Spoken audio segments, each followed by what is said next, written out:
Hey everyone, in this full guide, I'll show you how to run BlueStacks on a low-end PC in 2026. So if your computer has limited RAM, an older processor, or no dedicated graphics card, yeah, these settings can help BlueStacks run much smoother. First, make sure your PC meets the basic requirements for BlueStacks.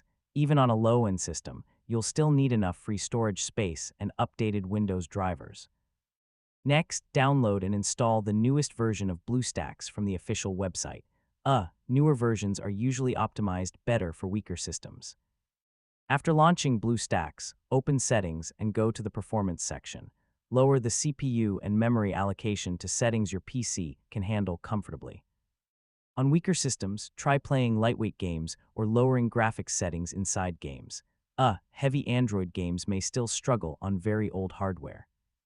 If your PC has an SSD, install BlueStacks there instead of a normal hard drive. Yeah, this can improve loading speeds and reduce stuttering. And that's basically how to run BlueStacks on a low-end PC in 2026.